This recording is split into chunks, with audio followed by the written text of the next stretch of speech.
Que el Señor les bendiga, qué alegría que podamos avanzar en esta jornada de los 10 días de oración bajo el título Desatados. Realmente llama la atención este título y yo sé que durante toda la jornada de estos 10 días iremos aprendiendo más acerca de lo que la Iglesia Mundial quiere hablarnos acerca de este importante tema, desatados. Todos nosotros hemos sido llamados por Dios y al iniciar este año 2026, la Iglesia Mundial entiende que tú y yo tenemos un gran potencial para que podamos avanzar en la predicación de la palabra.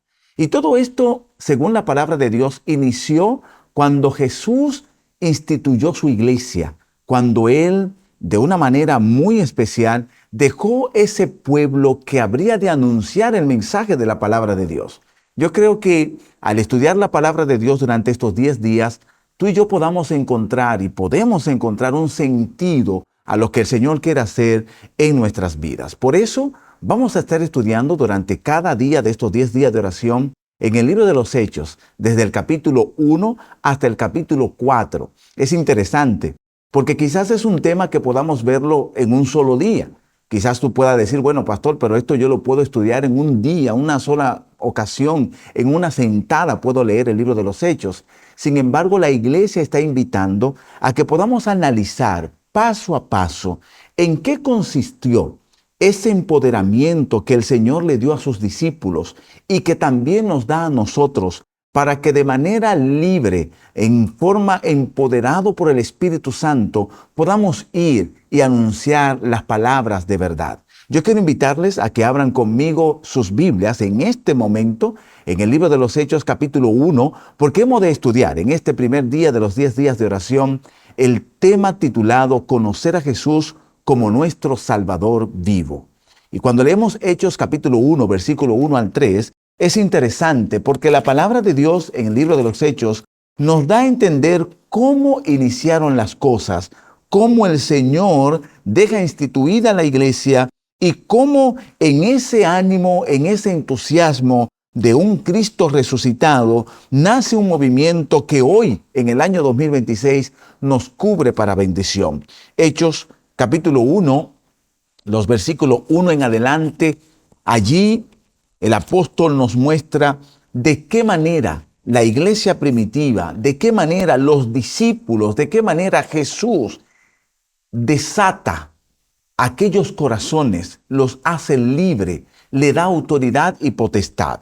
Les invito a que podamos abrir juntos en el capítulo 1 del libro de los Hechos y veamos allí cómo los discípulos fueron desatados, es decir, empoderados por Jesús, por el Espíritu Santo, enviados para predicar la palabra y para tener sentido en un ministerio de avance y de amor por aquellos que se pierden. En Hechos capítulo 1, versículo 1 al 4 dice la palabra de Dios: en mi primer escrito, Teófilo, me refería a todas las cosas que Jesús hizo y enseñó desde el comienzo, hasta el día en que fue recibido arriba, después de haber dado mandamiento por el Espíritu Santo a los apóstoles que había escogido.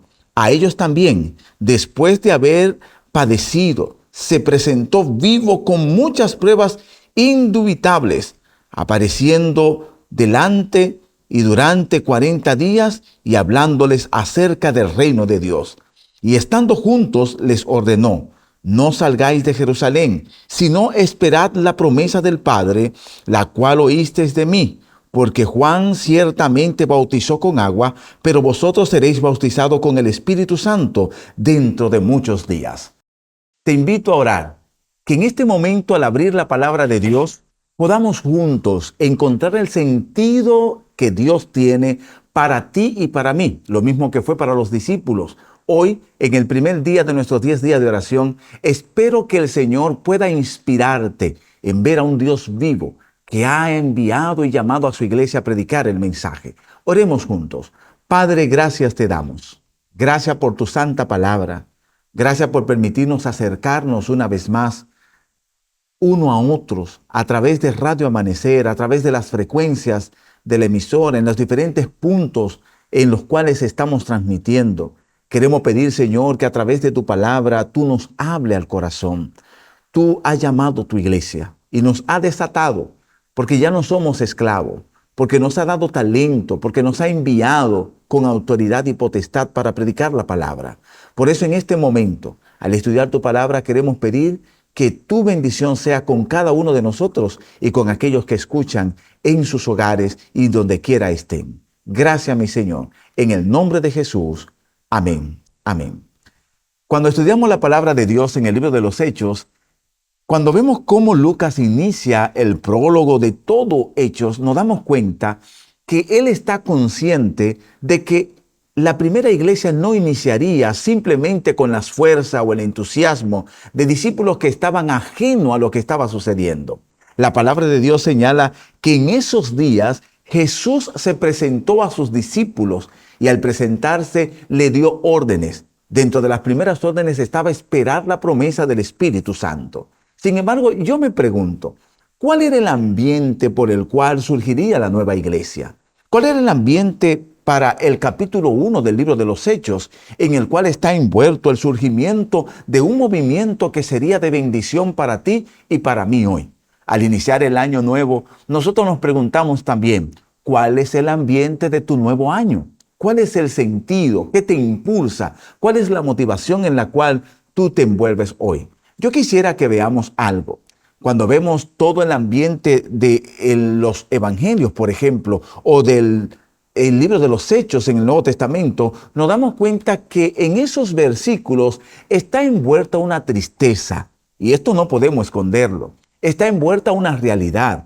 Jesús, el Salvador, había muerto. Había sido crucificado y no solamente eso, había sido rechazado por aquellos a los cuales le habían escogido, él había venido, como dice San Juan capítulo 1, a los suyos vino, pero los suyos no les recibieron. En este ambiente de la muerte de Cristo, en este ambiente de la pena que tenían los discípulos, en el ambiente del temor incluso y del miedo de pasar por las mismas circunstancias, surge el movimiento de la iglesia primitiva. Y el llamado de la iglesia mundial hoy en día, al iniciar el año 2026, es preguntarnos a nosotros mismos, ¿bajo qué ambiente inicia tu año? ¿Será bajo la frustración? ¿Será bajo el temor? ¿Será bajo la esclavitud o estás atado a realidades mundanales? Los discípulos estarían condenados, si lo dejáramos hasta aquí, a vivir una pena sin fin por la muerte de Jesús. O estarían condenados a estar esclavizados totalmente, porque lo que sucedía era esto: si mataron a Jesús, ¿qué sucedería con nosotros? Pero es interesante, nosotros sabemos la historia. Cuando vemos los evangelios, cada uno de ellos presenta en los últimos capítulos el cierre extraordinario de Jesús. Jesús no quedó en la tumba.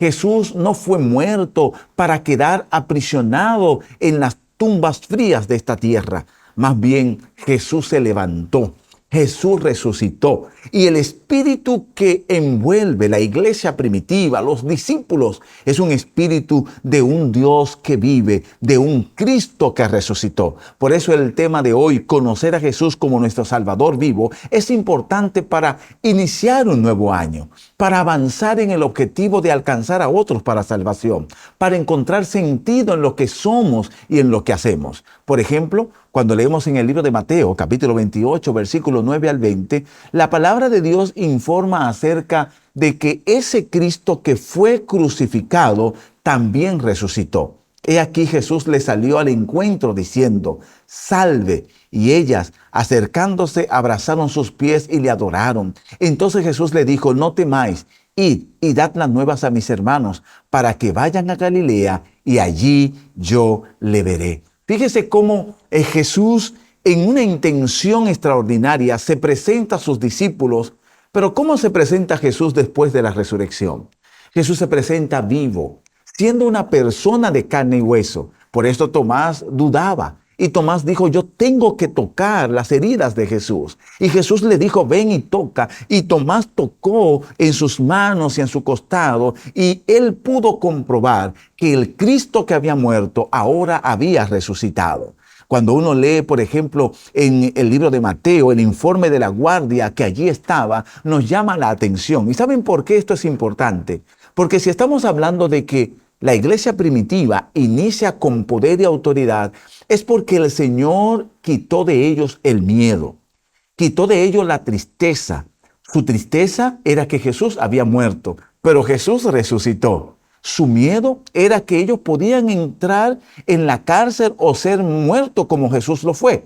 Pero si Jesús tenía vida, ellos también, en medio de la dificultad y en medio de las pruebas, podían tener vida. Fíjate, en el libro de Mateo capítulo 28, versículo 9 al 20, se nos presenta a un Jesús resucitado. Y cuando en la escena de la resurrección se presenta a los soldados, no es otra cosa que un Dios que ha reclamado la vida y que ha vencido la muerte.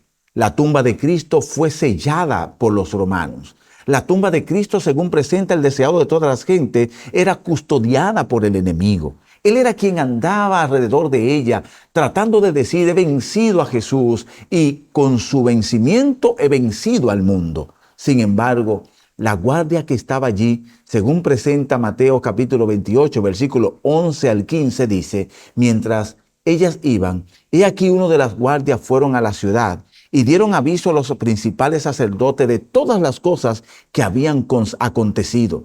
Y reunidos con los ancianos y habiendo consejo, dieron mucho dinero a los soldados. Y dice el texto en el versículo 13, diciéndoles, decid vosotros, sus discípulos vinieron de noche y lo hurtaron, estando nosotros dormidos. Pero todos sabemos que lo que realmente ocurrió es que una gran turba de ángeles removió la piedra donde Jesús estaba. Y aquel que estaba siendo sellado por el sello romano o aquel que estaba siendo custodiado por los ángeles malignos salió victorioso de la tumba. Y al salir de la tumba se presentó a sus discípulos. Y quizá algunos de ustedes dirían, pero pastor, ¿será que el comentario de que Jesús había sido robado no iba a afectar a los discípulos?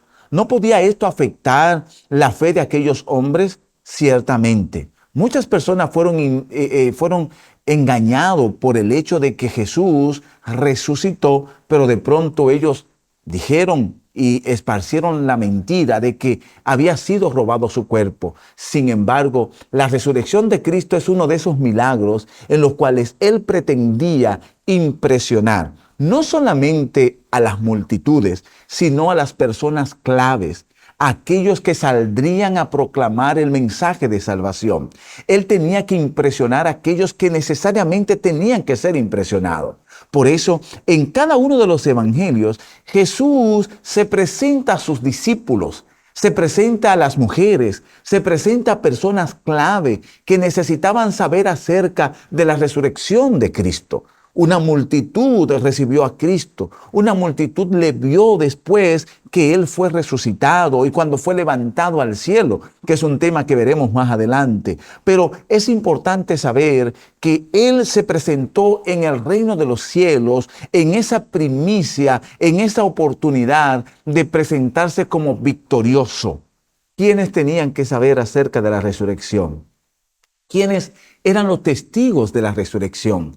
Eran los discípulos. El libro de Marcos capítulo 16, 19 al 20 contiene también la expresión y toda la historia de la resurrección de Cristo. Lucas capítulo 24, versículo 13 al 53, presenta con poder cómo la piedra fue removida y cómo los discípulos también fueron contactados por Jesús. Juan capítulo 20, versículo 14 y 21, versículo 25, presenta cómo Jesús se presentó a sus discípulos y ellos pudieron presenciar a aquel que había resucitado.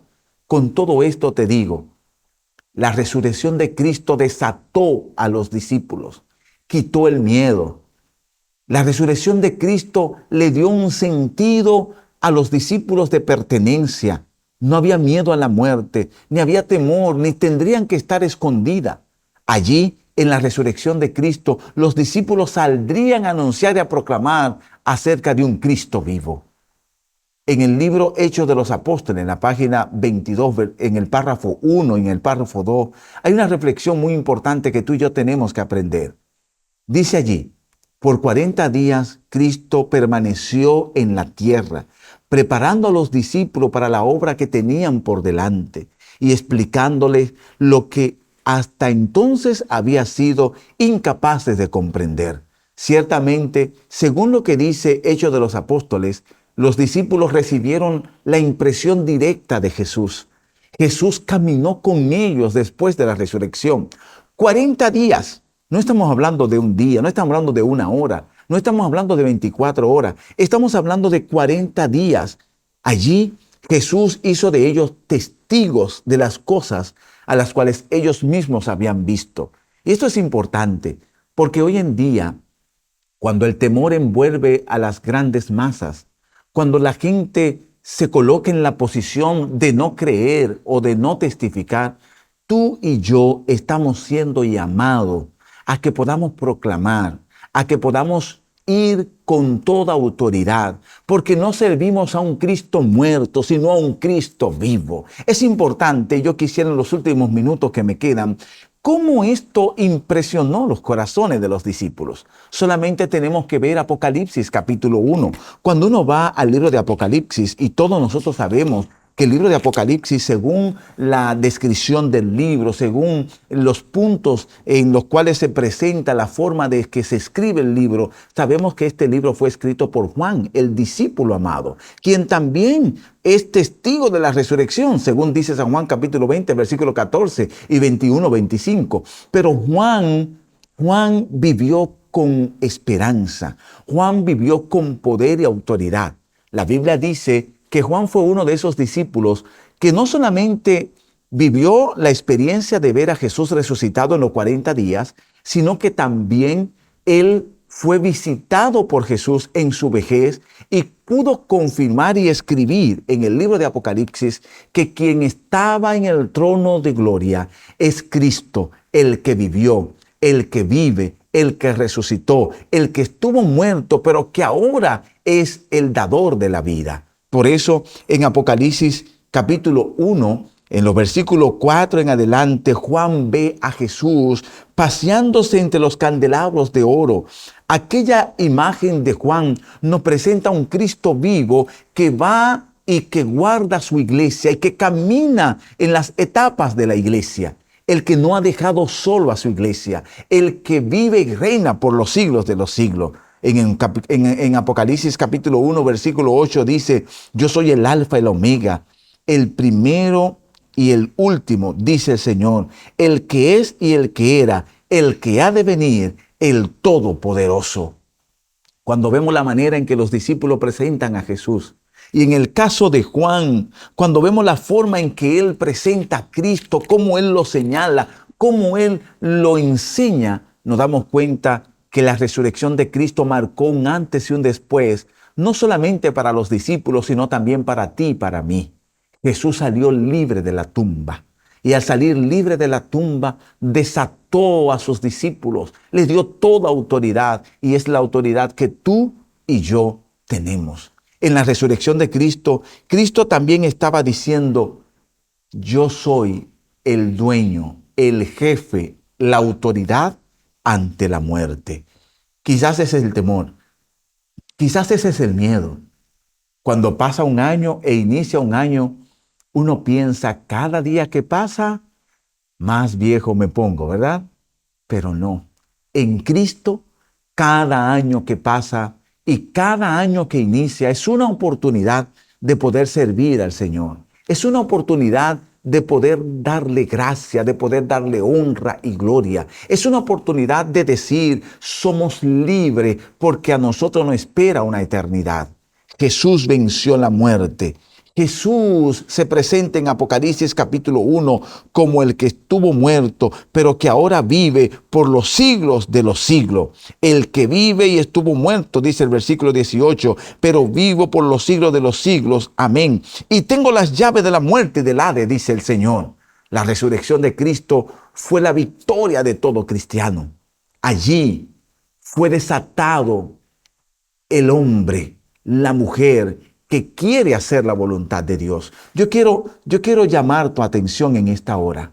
En este momento quiero leer contigo lo que dice el deseado de todas las gentes en la página 741, en el primer párrafo. Allí vamos a ver cómo es la impresión de los discípulos, cómo el Señor se empeñó en que sus discípulos fueran libertados para ser enviados. Dice allí, Así discurrió Cristo con sus discípulos, abriendo su entendimiento para que comprendiesen las Escrituras. Los discípulos estaban cansados, pero la conversación no descaía. De los sabios del Salvador brotaban palabras de vida y seguridad, pero los ojos de ellos estaban velados. Mientras Él les hablaba de la destrucción de Jerusalén, miraron con llanto la ciudad condenada, pero pocos sospechaban quién era su compañero de viaje, Jesús, quien luego de su muerte resucitaría para salvación. Yo creo que Jesús se empeñó en libertar a sus discípulos. Hoy en día, tú y yo quizá podamos estar atados por el temor. Quizás podamos estar atados por la confusión. Quizás podamos estar atados porque no creemos poder hacer cuanto Dios nos ha llamado. Pero hoy, en el nombre de Jesús, tú puedes ser desatado. Hoy, en el nombre de Jesús, tú puedes ser libre. Y yo pregunto, ¿será que hay alguien aquí que esté convencido de que Jesús vive hoy?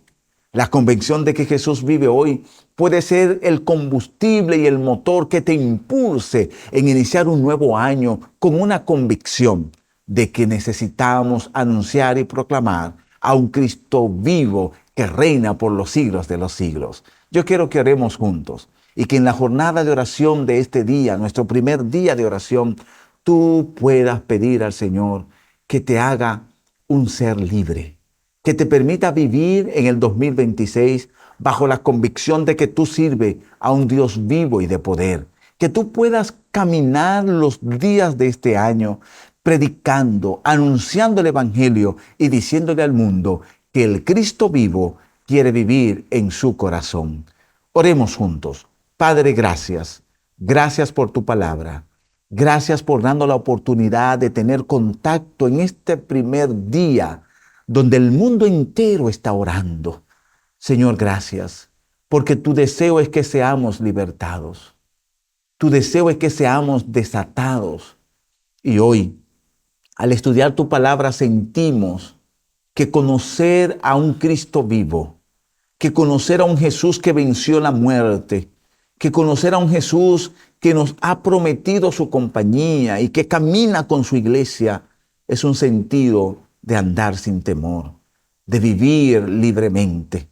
Por eso en esta hora yo quiero que tú bendiga a cada hijo tuyo, aquí en la Unión Dominicana y en el mundo, cada pastor, cada miembro de iglesia, cada padre, cada madre que en sus hogares también están buscando tu poder, cada hijo que enfrentará un nuevo año con desafíos, que hoy tú puedas cubrir, que hoy tú puedas libertar, que hoy tú puedas bendecir a cada uno de tus hijos y nos ayuda a entender que servimos a un Dios vivo y de poder. Gracias, Señor, en el nombre de Jesús.